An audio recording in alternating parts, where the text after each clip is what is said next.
Well, this will be good. I'm excited to have Tim. He's a good dude.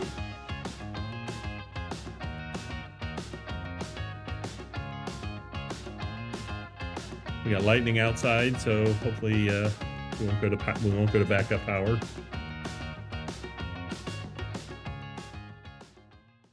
Welcome everybody to the Iowa BizCast, a webinar web series featuring Iowa Business Council members. And the whole purpose of this webcast is to really highlight the great things that Iowa's leading companies and business leaders are doing, not just in the business world, but really in the community, around the state, around the world, and in Corteva's case, and really drive home the point that Iowa companies are invested in Iowa. So many great things are happening as a result of Iowa's biggest companies here in the state, whether that's economic development, workforce development, creating positive communities throughout our state.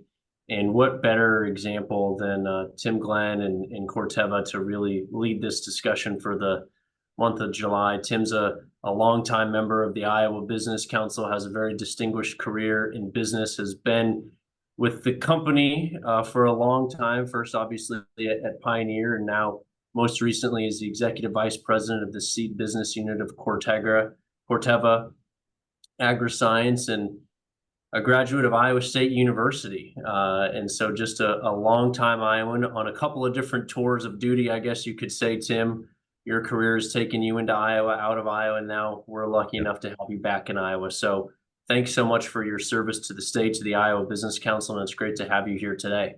Yeah, it's great to be with you, Joe. And over my career, I've had 3 opportunities to be physically located here in the Des Moines metro area, and my family married a farmer's daughter from Eastern Iowa, and both of my children graduated from Iowa high school. So had the opportunity to work in a lot of different areas over the course of nearly 33 years with the company, and blessed to have spent a good portion of that time working here in Iowa. That's awesome. Awesome. Well, thank you so much for your time today. And let's start off with our questions here. Tim, I mentioned the Pioneer days. There's so much of Corteva's legacy that's centered around Iowa and agriculture. The company's origins go back nearly 100 years. Could you just start us off with maybe a quick rundown of Corteva and the legacy of the company in our state? Yeah, absolutely. So as you say, we're nearly 100 years old. So in 1926, Henry Wallace founded what became Pioneer Hybrid. And the whole revolution of hybrid corn breeding really started here on our current property here in Johnston. So you look at the history of this industry and how it's transformed agriculture around the world. The origin really comes back to Central Iowa and the property we still occupy today. Over the course of over 98 years of history, obviously the company has continued to expand and grow. We have operations in over 100 countries around the world today, and serve millions of farmers around the world. And so, it all started here in Iowa, with innovation and ideas that originated here, and for us today, our site here in Johnston is our largest single site for Corteva around the world. We have nearly 23,000 employees working across both seed and crop protection, but the site in Johnston remains absolutely critical to what we do. And as we've grown over time, we've continued to expand, but the roots and I'd say the spirit of the company still really are based off of those early days and being founded here in Johnston. Well, that's great. What a great overview. And I mean, it's clear the company's roots are well founded and continue here after 98 some years. Corteva is a publicly traded company, having spun out of Dow DuPont 5 years ago. But as we were just talking about, there's so much emphasis on Iowa economic development. You mentioned Iowa's a foundation here. Iowa's company is the largest business unit of your company. You've got more than 3,000 employees in the state over multiple locations. You have a massive research portfolio in Iowa, creating new innovations every single year. We've got hundreds of partnerships with Iowa companies all throughout the state, Iowa State universities, other universities, and community colleges. Explain how Iowa plays into the overall success of the worldwide entity that is Corteva. Yeah, I mean, what we do here in Johnston, I mean, we have really all functions represented, and I'd say our largest is around research and development. And so, the work we do here in Johnston, we have over 700 different research team members here in Johnston, and then many more scattered around the state at field research centers. And you think about the technology that we're developing, it's really kind of the foundation for how we develop products that we sell around the world, seed products.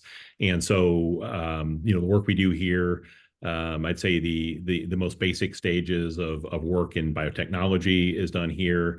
The technology we develop to help create new hybrids and varieties while we go out and execute that around the world as we develop local products for local markets. That enabling technology largely originates from here as well. And then when you think about next generation technologies such as gene editing, which is going to have huge impact on the development of new seed products, for the next generation. That work really, again, centers here. In addition, as you mentioned, we're represented around the state. We have numerous seed production locations, and so at these sites, we're working with individual farmers in the state of Iowa to produce seed that helps supply farmers around the United States, corn and soybean seed. We also have functions that are critical to operate a global business like ours, from seed operations and supply chain through finance, legal, and really all parts of the organization. So the skill sets that we need here in Iowa are incredibly diverse. We need people with the highest level of technical degrees, the high sciences that are absolutely critical, as well as new and emerging skills. What it takes to run our business today is quite different than what it did in the past. You think of a seed company, and you think of agronomy, or you think of plant breeding as sort of what are the primary skills, and that those are still very true today. But because of the types of technology, we have a much greater skill need, and we're able to kind of assemble those skills here in the state of Iowa, and develop technologies and products that are deployed around the world.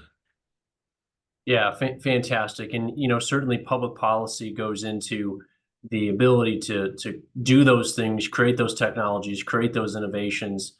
You mentioned the research and development side. How does public policy with respect to research and development drive that innovation and technology advancements in Iowa? And how does our overall business climate in the state enhance your ability to expand business opportunities in Iowa? Yeah, I think there's the how we operate our business for sure, and having a favorable business climate, and one that really incentivizes companies to invest in innovation here in Iowa. And we're blessed that for many years now we've been able to work closely with our state and local officials, and they've created an environment, incentives that have helped us continue to invest and I think bring good value back for those investments. So we continue to hire more and more people with those skills necessary. We continue to spend more in terms of the research dollars within the state, and that business climate is critical. I'd say the other part of that is we also have to have an environment where it's attractive for employees to want to be here. Right. And we have a global workforce here in the state of Iowa. You walk through our site, and we have people with many diverse backgrounds coming from around the world, all here in the state of Iowa. And so what's important for them is obviously, favorable economic situation so that they can, establish a high quality of life, an environment that's appropriate for raising a family, which means good schools and safe, good infrastructure. And I would also say what's very important is people want to be in a place where they feel like they belong and are welcomed. And I think Iowa really checks the bases there. And we have folks coming from other parts of the United States, but people coming from around the world. And generally speaking, we get people here, and people are satisfied and really kind of make it their home, whether they're natives or whether they're not. It really is a excellent place, and we continue to invest appropriately. And I think that really shows, the ability that Corteva has specifically in that endeavor. That tone of leadership is set at the top, right? And I think that, it's one thing to work for the company and live in a community, but it's something completely different to be a part of the community and feel like you're part of the company. And so kudos to you and your team for recognizing that and engaging in that, because I know you've had many successful initiatives with that. We'll come back to that, but I do want to drill down on some of the technology as well, because it's such an innovative company that Corteva is, and all the technology that goes into your products. With changing weather patterns and systems, the additional needs for crop protection, the desire for higher yields, Corteva's products are leading new innovations and changes every single year. How does the technology change over time as farmers' needs change year over year, decade over decade? Yeah. And how does that change maybe from Iowa compared to other parts of the world, right? I mean, your portfolio is global. So how do you marry all those up?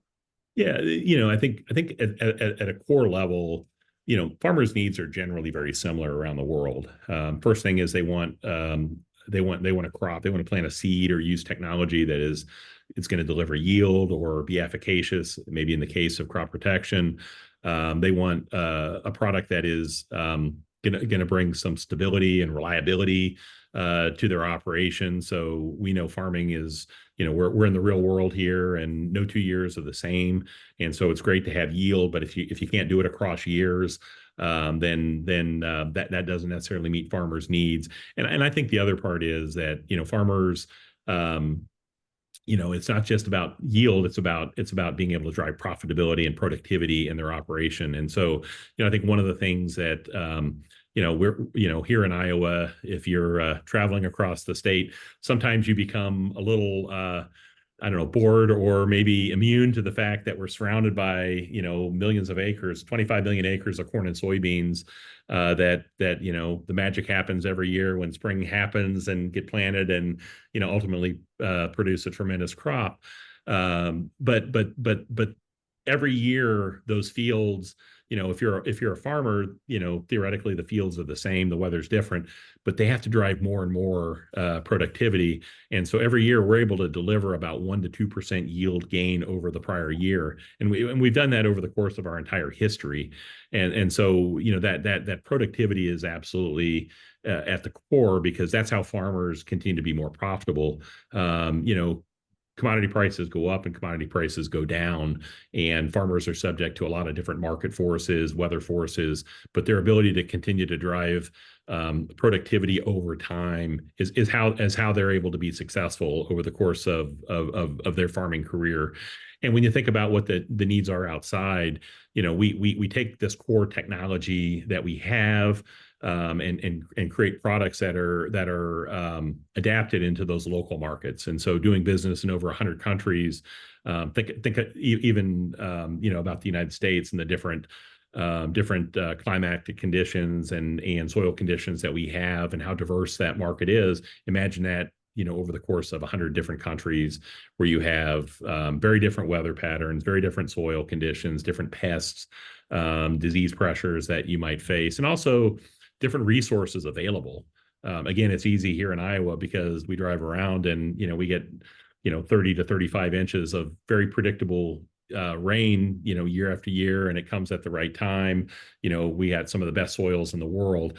but that's not the case around the world. So we've got to be able to take this core technology and develop products that'll fit in very different environments. Places where rain is very scarce, maybe they don't have the same natural availability of inputs like fertilizer. We take it for granted that it's available everywhere, and that's not necessarily the case. Or in some cases, they don't have the level of mechanization that we might have here. So we've got to be able to adapt and fit those local market conditions. So just last week, I was in South Africa, and within the country, there's areas that are very, have excellent rainfall, very predictable, good soils, and then they're also having to farm in areas that rain is very scarce, almost arid, very, very unstable in terms of the timing of that rainfall.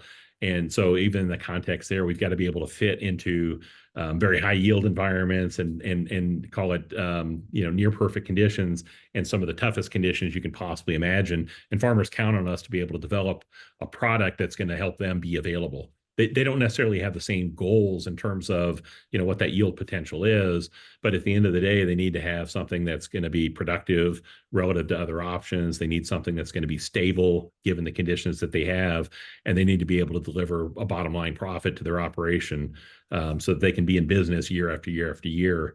And that's what we do. It's really being able to take a simple set of material and be able to apply it on a global basis and be able to make a difference in their operations.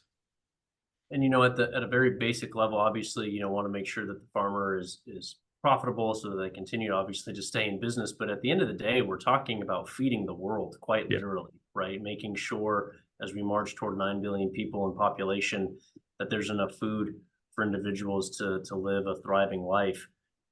So as we're maybe at the halfway point here, at least in our growing season, and it's raining outside of my office window right now, Tim. I think it's Yeah, I've got raining lightning behind and you thunder as outside well. here. Yeah. How are the crops looking? How does the food supply look? Any concerns from a macro food supply, food security perspective from where you sit this year? Yeah, it's been a very different year than the last few years in the state of Iowa, and depending upon where you're at, very different conditions. You think about the severe flooding we've had up in northwest Iowa, especially, and the last 3 years we were kind of holding our breath, praying for some rain, and it was really hard to come by. So this year we're I'd say an above average rain pattern. We had a more challenging planting season than we have in recent years. Last year, it was dry, but crop got in the ground on a timely basis, and we got enough rain at the right time where we got very good yields. This year, we got off to I'd say an early start on planting, and then it just sort of drug on forever because we had a lot of rain in May, and that's really slowed things down. So overall, I'd say the conditions are going to be very dependent upon where you're at. We've got farmers who are still struggling with replant in some pockets, trying to get that second or third planting in the ground to deal with some of the excessive moisture conditions. But so it's really going to be very specific to where you sit. I've seen crops this year where, south of Des Moines, as an example, I was down in the Martinsdale area a couple weeks ago with one of our local sales reps, and I'd say the crops were near perfect condition in that area, and you could drive 30 minutes away and be in situations where you kind of hold your breath and really we need a kind of a turnaround to get things back on track. So it's going to be one of those years where it's highly variable.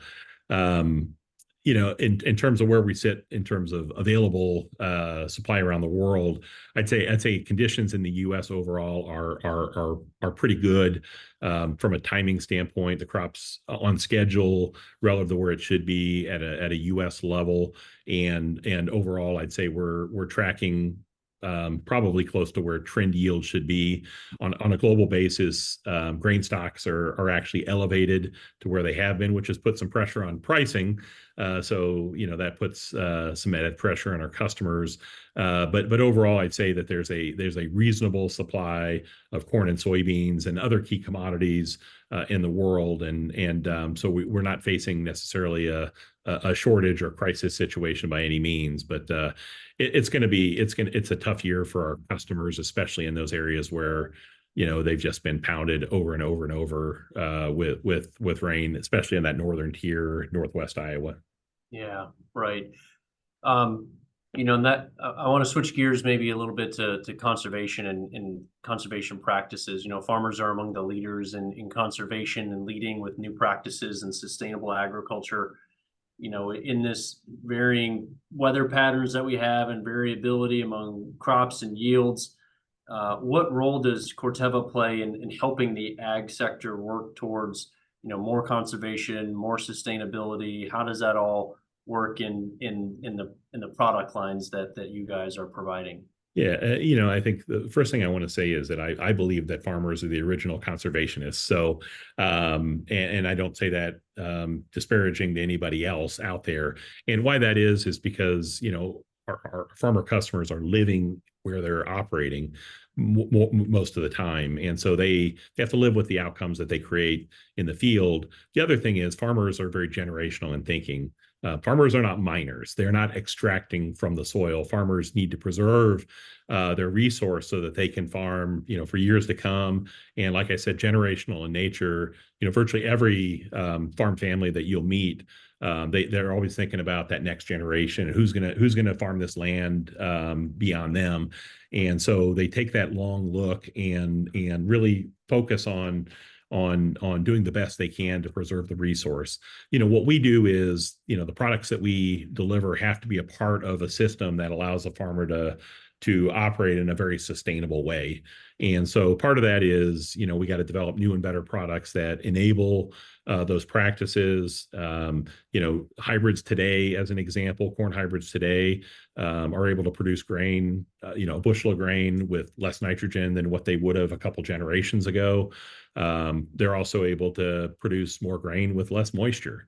And again, we're blessed with a year like this where we've got a excessive moisture, but that's not always the case. And so that productivity, it's not just about more absolute bushels, but being able to do it with the same or fewer resources is critical.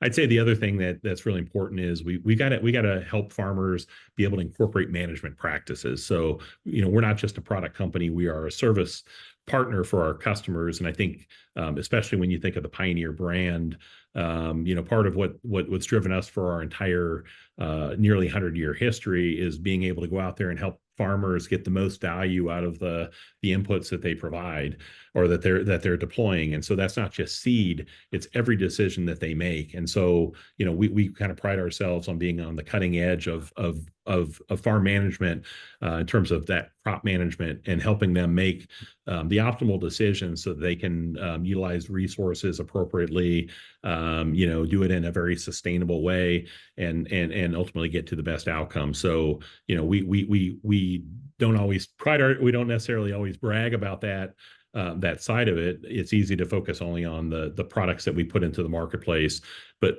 really bringing new management techniques and ideas and partnering with our farmer customers is at the heart of how we help them be more productive and more sustainable in how they operate. Right.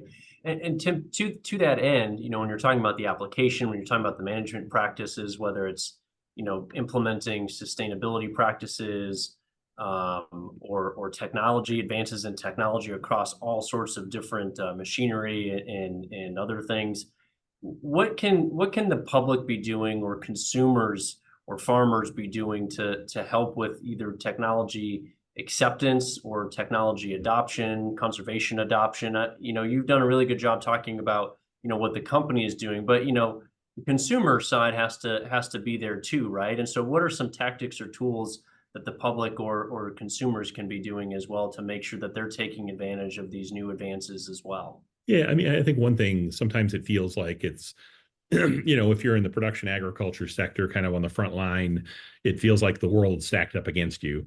Tough markets, tough weather, demanding consumers, and certainly, I think one thing it's important is that we continue to work, across the entire value chain to help people understand, what is happening at the farm gate level. It's not easy.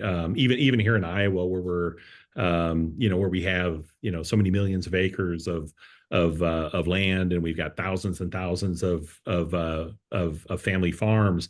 A lot of people don't have a connection back to Mm. production agriculture, or they're multiple generations removed. So, even when I would have been growing up, if your family was not farming, then you probably had a grandparent, or you had some connection back to agriculture. That's not necessarily the case today. And so we got to work as an industry and really help bridge the gap there. And it's not about preaching or lecturing or pushing a specific agenda, but it's about collaboration. And we're all part of the solution here.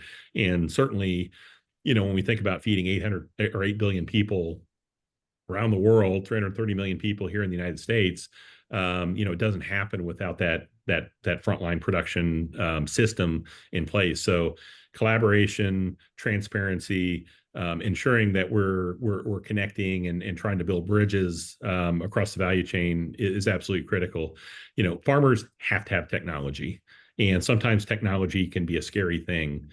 Technology can be, as you mentioned, it can be upgrades in machinery. And over the course of my career, I look at planting equipment, and how precise a farmer can plant a field today versus a generation or two of equipment ago.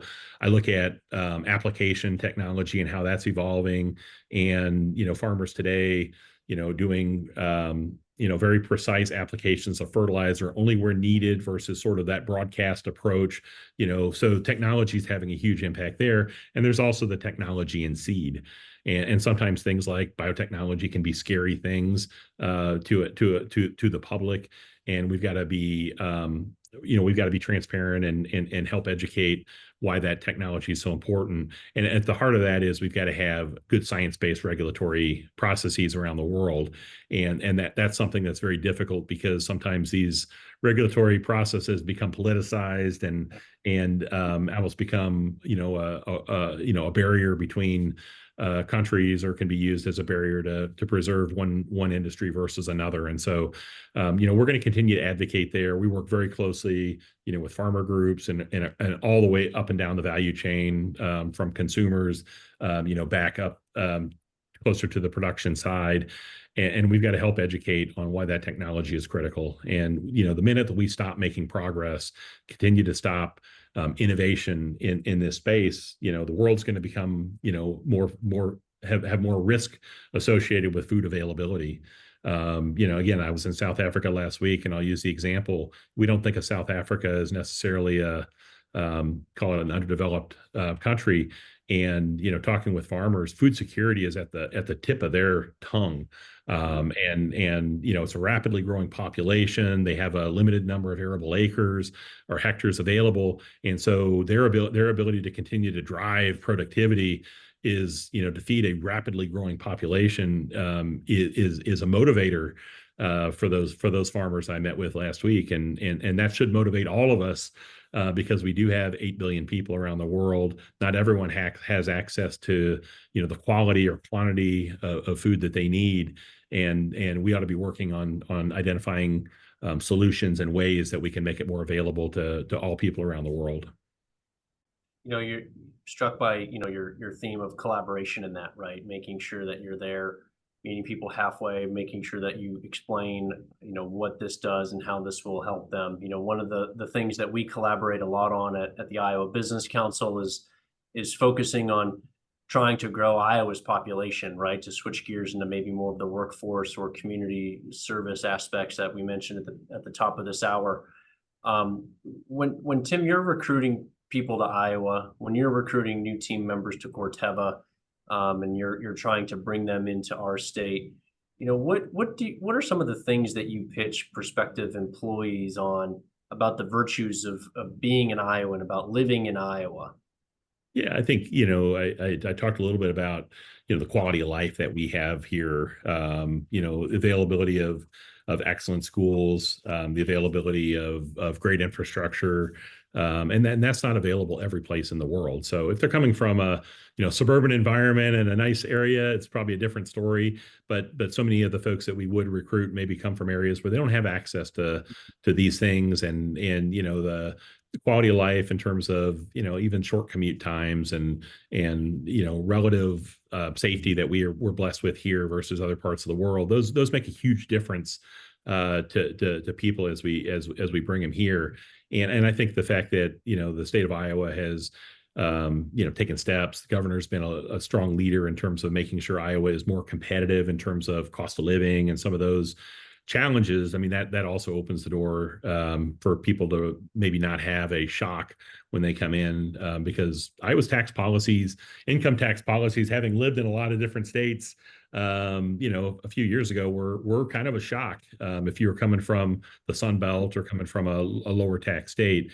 And so I think all those things accumulate to make it an attractive place. But the most important thing is what we have available. You have time with your family. You have infrastructure and safety. You've got outstanding schools, and I've got a gentleman here who right outside my office who moved up here from Brazil last year, and his children didn't speak English when they came here. They're in the Waukee School District, and he's just blown away by the services and resources that they have available, and how quickly his children have been able to assimilate, and how welcome they feel in the community, and that's the experience we want. We can't talk about skiing. We can't talk about beaches. We can't hide from the winter. I mean, those are things that we live with here in Iowa, but it's just one part of what we're offering. And really, I think just that 360-degree, that cumulative quality of life is what we have to focus on. And if you're in agriculture and you're working in this space, where else would you rather be? Yeah. Because every day you wake up and you have the opportunity to go out and see, again, the most spectacular scenery that we have when during the summer when the crops are in the field, and again, the magic happens. Yeah, no, that's so true. And to your point about the quality of life that we have here, all of everything that you said is great. You're right. Safe communities, safe schools, great public schools, thriving nonprofit organizations to help assimilate individuals into our communities. But those sorts of things don't happen by accident, right? And it's these public-private partnerships that I think are so important, and really helpful when companies get involved in them. And Corteva has such a rich history of getting involved in philanthropic activities. Tim, you personally have an amazing outreach to different nonprofits and charitable organizations that you and your family are involved with. Could you speak for a minute why that's so important to do? Why, and you touched on that just a bit ago, but let's really drive home why it's important for companies, for individuals to take the time to invest in these philanthropic, nonprofit, community service, charitable organizations in your region or around your state. Yeah, and for me personally, I spend probably the area where I dedicate the most attention is in food security, and working with the Food Bank of Iowa for the last several years as a board member and as a volunteer. I think again, if you're in agriculture, one of the motivating factors is feeding the world and helping those who don't have access to what is a basic necessity. The most basic human need is access to food and water. And so a lot of our employees here are very engaged in that space, whether it's through the food bank or through Meals for the Heartland or many other organizations. That's probably one area where we over-index in terms of community involvement, and again, all of us who work in this industry are kind of motivated by that. But more than that, it's around STEM. It's around young people and getting them exposed to agriculture. I mean there's a number of ways, and to me, what's so important, why it's so critical, is that not everyone is blessed with all the gifts that we have. And I think it is our responsibility to give back and make our community a better place.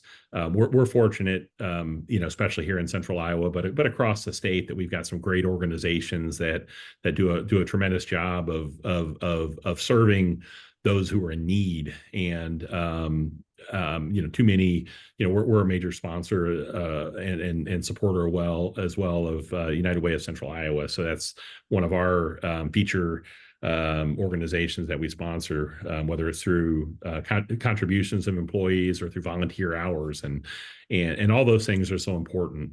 What will keep our state with this high quality of life, and specifically for those of us who are in Central Iowa, is ensuring that we continue to help lift up those who are in need. And again, we're blessed here with tremendous resources, tremendous gifts that we've got to be able to give back, and for our community to be a better place 10 years, 20 years down the road. The investments we make today helping others is foundational. And so we as an organization, and really, our fellow companies within, Iowa Business Council and other, large employers here across the state of Iowa, I think do a very good job of taking responsibility and taking accountability for what happens in their community. So, it's kind of in our history over the course of our nearly 100 years of operating here. We want to continue that, and whether it's at the company level or individual employees volunteering in the community, it's got to be core to what we do. Yeah, such a great example of corporate leadership, corporate citizenship. So thank you for that. So Tim, we're approaching the end of our session here. I want to pivot to a few maybe more personal items. Feedback that we've had from listeners and observers of this has been really interested in some of the more personal nature of our executives, the top business leaders in the state of Iowa. If you're up for maybe a little bit of a lightning round here. And Sure. I know you're an early riser, because I've gotten emails from you early or late, depending on where you are in the world, but would love to maybe just start off on your ideal morning routine. What time do you wake up? When do you get into the office? How do you structure your morning in a way that leads to a successful day for you? Yeah, I would love to sleep longer than I do. So I have no problem going to sleep. It's just I don't sleep for a long time. And so most days I'm up between 4:30 and 5 o'clock, I'd say is typical. I optimistically set my alarm clock, at whatever time makes sense. But maybe one day a month, I actually sleep to when the alarm clock goes off. So I've always been early. It's just sort of in our family and how we operate. And so I take advantage of that. I don't hold it against myself. I do take advantage. And first thing for me is I do love to get out and exercise in the morning. So I do start virtually every morning. Today I couldn't because it was lightning outside, but virtually every other morning, and get out and hit the streets of Johnston. And I have about a 3.7 mile route that I walk religiously every day, and that's kind of the great start of the day. I'll do a book on tape as I walk, and I get to do probably 100 books a year or more that way. And it allows me to kind of get my head straight for the day and also think about what's going on. I don't mess around at home a whole lot. I try to get myself organized and then get to the office, and usually one of the first people here, and sort of prepare for my agenda throughout the day, as well as catch up on any overnight messages. My role, I've got people around the world. And so I won't say that I get a lot of messages overnight, but they come at all hours. And, by the time I get to the office, say at 6 o'clock or so, I'll have had, my team in Europe will have been in the office for 5, 6 hours. My team in Asia is getting ready to head out for the evening. And so, I'm sort of in the middle of their day, and that just allows me to get my head straight and focus on doing my best throughout the day. Yeah, that's great. You touched on this a little bit, but for an industry as broad and all the different tentacles that you have throughout literally the world, how do you stay informed on news or topics, either specific to your industry or the community? And how do you fit that consumption of news, global affairs, Yeah. things like that? How do you fit that into your consumption throughout the day? Yeah, I mean, it's on one hand, it's gotten a little bit easier because so much is available online or digitally, and so in the old days you just have to wait until the paper was delivered or the Wall Street Journal showed up at home, and now it's always there, and so I'd say I have a handful of specific call it more general publications that I would read. I have my Apple news subscription, and so I have access to a lot of stuff through that. And if you can sort through the pile, then you can find the things that are valuable. So have the opportunity to scan a few major newspapers and see what's happening there, as well as things like the Wall Street Journal and those things. And then it's I'd say news aggregators. We get over the course of the day, I'll probably have 4 or 5 messages where they've aggregated articles of interest for our industry. So that's sort of the day-to-day type stuff. I always try to stay on top of technology as much as I can, and there's some more monthly publications, industry trade magazines that I would stay on top of, as well as stay on top of any call it big items that are out there. I mean, right now, probably trying to learn more about generative AI than any other single topic.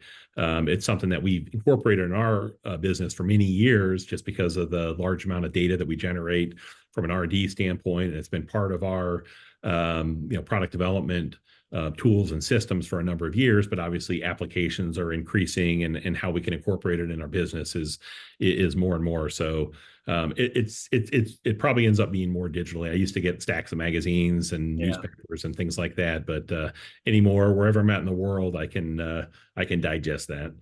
that's great. So you mentioned you get about 100 books in as you're doing your 3.5 mile, 4 mile walk each day. What's a book you finished recently that you'd want to recommend to us here today?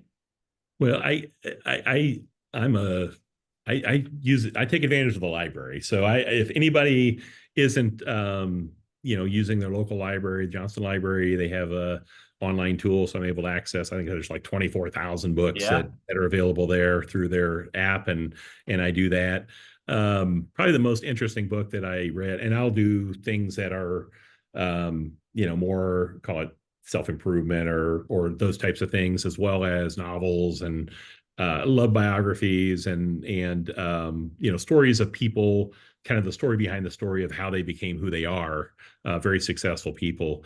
And so, I mean, I go through a range of weird things, is all I can say. Probably the most interesting book I read recently was a book called Sum It Up. It's an older biography of Pat Summitt, the women's basketball coach at the University of Tennessee, and sort of how she, I think she was like 22 years old when she became head coach, and one of the most successful leaders, I won't say basketball coach, but leaders of people that's ever been out there. And unfortunately, she passed away way too soon because of different issues. But that was probably the one that I enjoyed the most. And I read that about 2 weeks ago, or I listened to it 2 weeks ago, and it was inspiring, just because of the fact that she was such a trailblazer and really developed herself. There was no roadmap for what she did.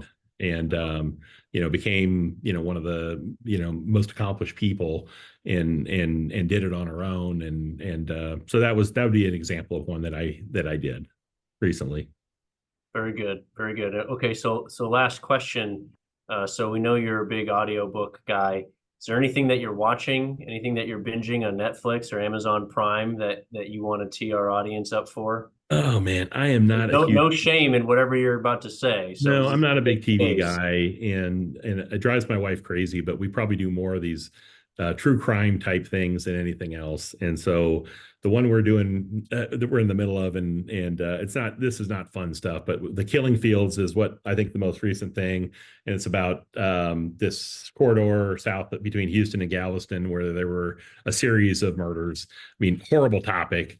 Right. But we end up doing probably more of those true crime type stuff. I don't, I travel so much, I'm not home that much, so I'm not sure what my wife watches when I'm not there. But when we're there, it seems like we do these little true crime documentaries, and she can handle them in those light doses when I'm around the house. So yeah, not that I'm real proud of that, but I'd say that that's it. And during the I'd say during the rest of the year, we when I'm in town, we have season tickets for a lot of Iowa State sports. So we do volleyball and gymnastics and wrestling and men's and women's basketball, and so we spend a lot of the winter and fall up in Ames, driving back and forth to Ames and going to those games, and I really enjoy that. It's a great time to spend with my wife when I'm in town, and we're both Iowa State alums, and win or lose, it's always fun to be in Ames. That's pretty great. That's great. Excellent. Excellent. Well, Tim, thank you so much for being with us today. Thank you so much for the answers that you've given us. A true definition of a servant leader. We're so honored to have you on the Iowa Business Council. Thanks for your leadership. Is there any final words you'd like to leave us with today? No, I appreciate it, Joe, and it's great to be with you today, and appreciate all the great work that the Iowa Business Council does.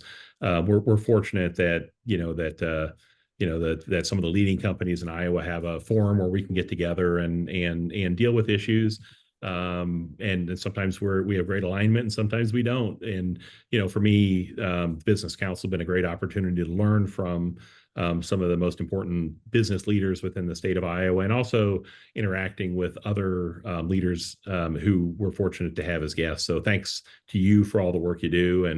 And I would just say that for everyone here, I'm sure everyone feels blessed to be in the state of Iowa, but hopefully as you travel around and get a chance to look at what happens in those fields, understand the importance of what we do on a global basis. I can travel. I travel around the world all the time, and when I say I'm from Iowa in agriculture, that people's eyes perk up. They understand the importance. When I say I'm an Iowa State graduate, people realize how important the work we do here has been and the impact it has around the world. So we're just fortunate to be here, blessed to work in this industry, and I hope everyone who maybe doesn't have the exposure to agriculture really appreciates the great work that our farmers and all the people who work in agriculture are doing to help the people in the state, but also around the world. That's great. Well, Tim, well said. Thank you so much. Appreciate everybody for being on today. Look for another webcast opportunity here coming up in August, and we look forward to seeing everybody then. Thanks, All right. Tim. Thanks, Yeah, everybody. thank you. Have a great day. You too. Bye.